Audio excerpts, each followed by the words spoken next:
Hey everybody, Jacob here from Hainline Manufacturing. In this video we're going to be making some parts for a coworker of mine.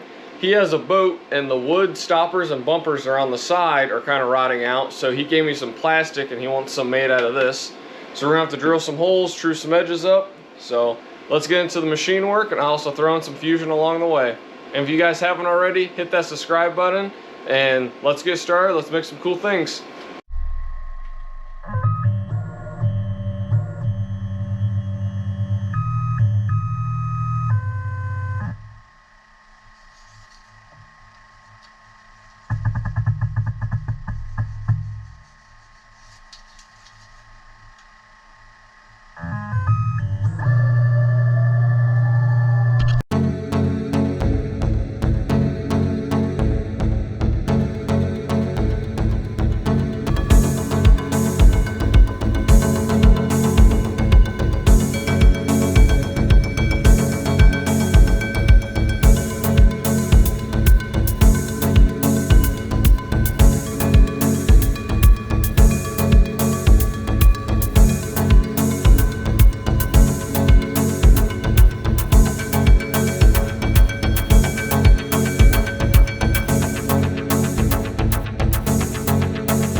Right here, I can't get to the edge of that part, so I'm taking a 800 thou gauge block and putting it on the edge of the surface. I'm kind of moving it back and forth so it doesn't ring, but it tells me that there's no material underneath it like chips or dirt or something.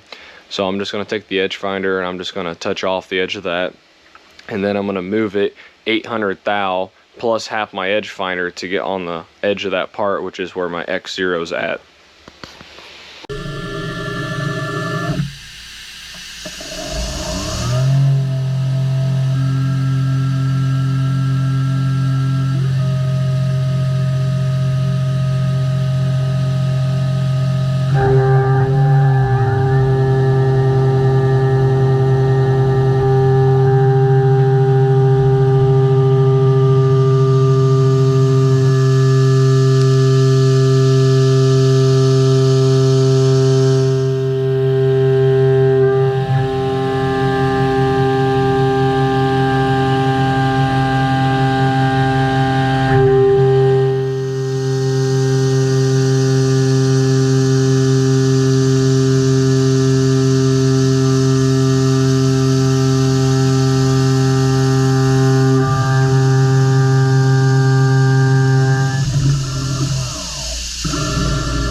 Right here, I wanted to compare my two surfaces. So I left 20 thou, ran a pass around the profile of the part. So what I'm doing here is I'm taking this indicator and I'm running it from the first op, or technically the second op, to the third op surface. And I left 20 thou. So what I'm doing is I'm indicating on these two parts to see if that there's 20 thou left. And whatever there is on both sides, so one side was 22, one side was 20, that tells me that I'm about a thou off, because the two sides, I was fairly close, within a thou or less on both sides, X and Y.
For op 4, I'm putting some parallels on the top of the vise, and I'm touching off the top of those parallels because I want my Z as the bottom of the part.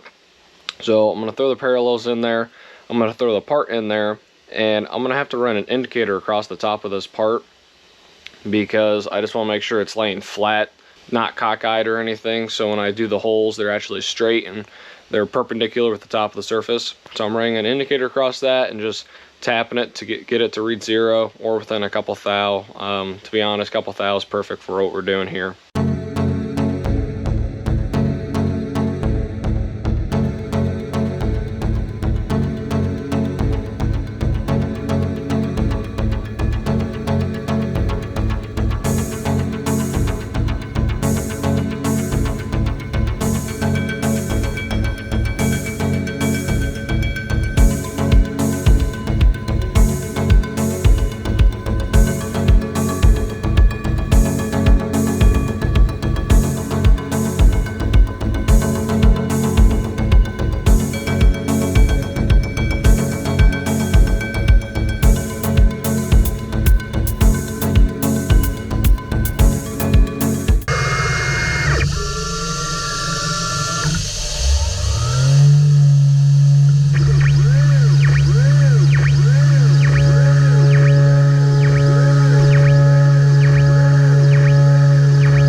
A problem I ran into when I was doing the holes was my ramp feed rate was way too slow going into those deep holes.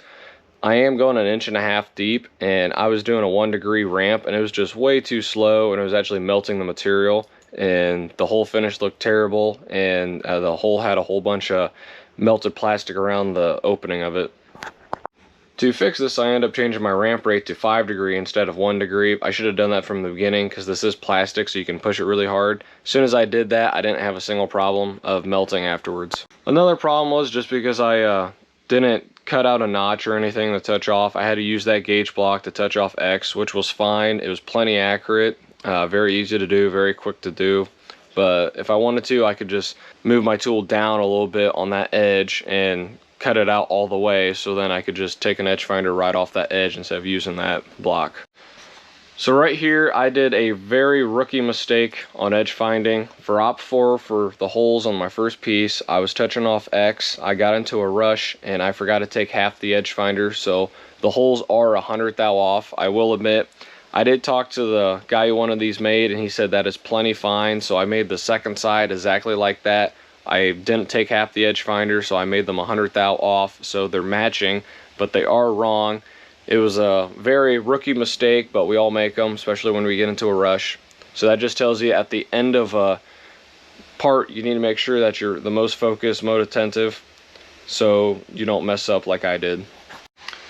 Another problem I ran into when I was doing the surface radiuses on the side, for some reason it was just coming out kind of steppy, and I couldn't figure out why, so I'm going to be doing some more tests and trials to figure that out, and I'll post some videos along the way. Another thing is, with the surface radiuses, I did not turn on G187, which is a smoothing option that keeps your machine from jerking. It actually allows it to flow in a nice manner, so you don't have a lot of oscillation or machine moving of doing just these unnecessary short moves. It blends it out and turns it into some nice arcs rather than just steps. I should have turned that on, but we're in plastic. It didn't really affect the finish at all, but you can see it in the videos.